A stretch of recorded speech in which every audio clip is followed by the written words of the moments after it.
Olá. Hoje nosso foco vai ser um capítulo assim muito intenso. Jeremias 39.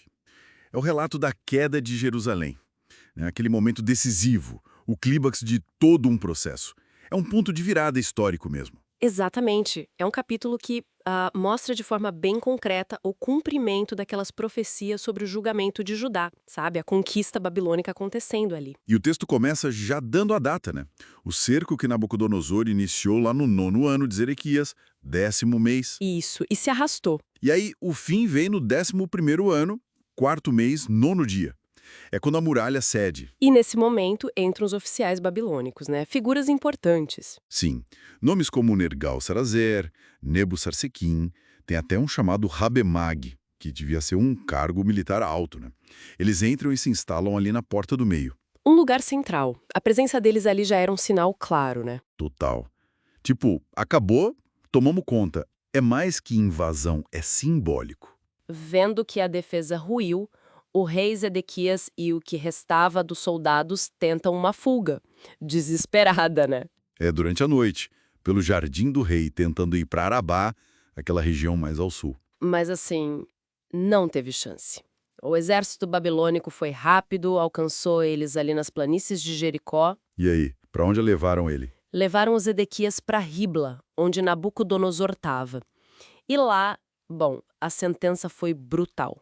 O que aconteceu exatamente? Os filhos dele foram executados na frente dele, os nobres de Judá que estavam lá também, e depois vazaram os olhos do próprio Zedequias. Nossa, que terrível. E aí, acorrentado, levaram ele para Babilônia. Um fim, assim, muito duro. Consequência direta da rebelião, de não ter ouvido os avisos, né? Com o rei capturado, a cidade sofre o golpe final. O Palácio Real, as casas do povo, tudo incendiado. Um cenário de destruição total. E as muralhas, o símbolo da segurança, foram derrubadas. Aí Nebuzaradã, o comandante da guarda, organiza a deportação para a Babilônia. Quem ficou na cidade, quem tinha desertado? Levaram todo mundo. É, o grosso da população que sobreviveu. Mas aí, olha só, em meio a toda essa destruição, tem um detalhe. Curioso. Qual? O mesmo Nebuzaradã, que comandou a deportação, ele deixa para trás alguns dos mais pobres, gente que não tinha nada mesmo. Deixa para trás. Sim, e mais, ele dá vinhas e campos para eles cultivarem. Que coisa. Em meio ao caos, essa atitude. Qual seria a intenção? Pragmatismo puro? Manter a terra produzindo algo? Pode ser, ou talvez criar uma classe dependente, né? A motivação não fica explícita, mas o contraste com o tratamento da elite é gritante. E falando em tratamento diferenciado, isso nos leva direto para Jeremias, né? Exato, porque aí vem uma ordem direta de Nabucodonosor pelo Nebuzaradã O que ele manda fazer? cuidar de Jeremias, não fazer mal a ele, atender o que ele pedisse, proteção vinda de cima mesmo. Impressionante. E o que fazem com ele? Tiraram Jeremias lá do pátio da guarda onde ele estava preso e entregaram para Gedalias, filho de Aicão, um judeu, né, que foi nomeado pelos babilônios. Para que ele pudesse viver ali em segurança no meio do povo que ficou. É um tratamento bem diferente do rei, né? Muito diferente. Talvez um reconhecimento da integridade dele, da mensagem que ele sempre passou, mesmo sendo dura, até os conquistadores perceberam. Faz sentido.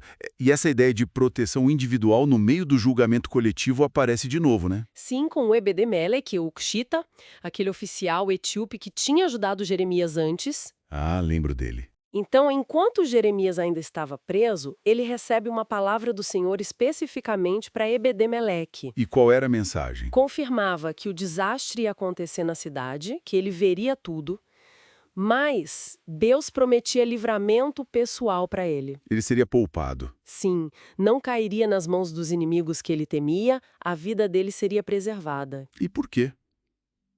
O texto diz o motivo. Diz, e é o ponto central, porque você confiou em mim, declara o Senhor.